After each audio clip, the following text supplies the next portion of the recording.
இன்றைக்கி நம்ம நுரையீரல் மட்டன் குழம்பு செய்யலாம். அதுக்கு 100 கிராம் அளவு கொஞ்சமாக மட்டன் எடுத்துக்கோங்க. 400 கிராம் அளவு நுரையீரல் எடுத்துக்கலாம்.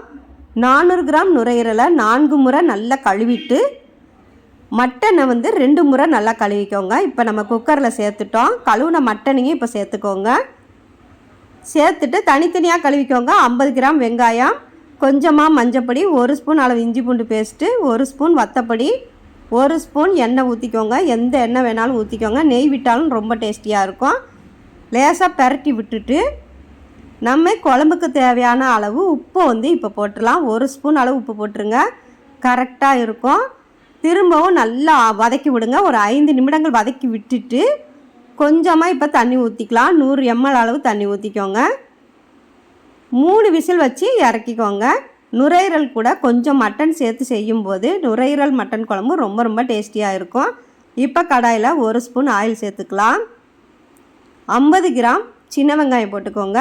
25 கிராம் தேங்காய் போட்டுக்கோங்க. 1/2 ஸ்பூன் சீரகம், 1/4 ஸ்பூன் அளவு சோம்பு. தேங்காய் நீங்கள் கொஞ்சமாக போட்டுக்கோங்க. 25 கிராம் அளவு போட்டால் போதும்.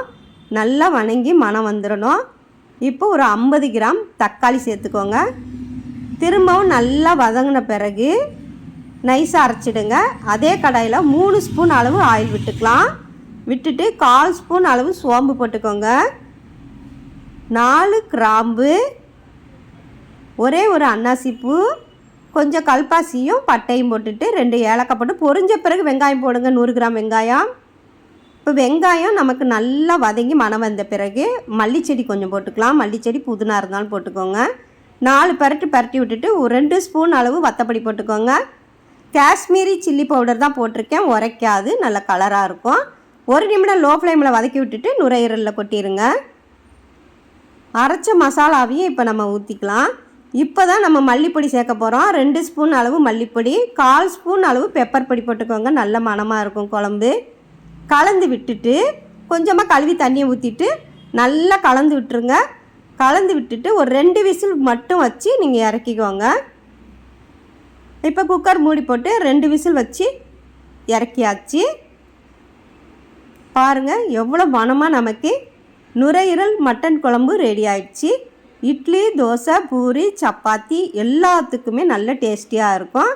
சாதத்துக்கு, இடியாப்பத்துக்கெலாம் ரொம்ப ரொம்ப டேஸ்டியாக இருக்கும். இந்த மெத்தடில் நீங்கள் ஒரு டைம் செஞ்சு பாருங்கள். நுரையீரல் மட்டன் குழம்பு ரொம்ப அருமையாக, டேஸ்டியாக, மணமாக, சுவையாக நமக்கு ரெடி ஆகிடுச்சு.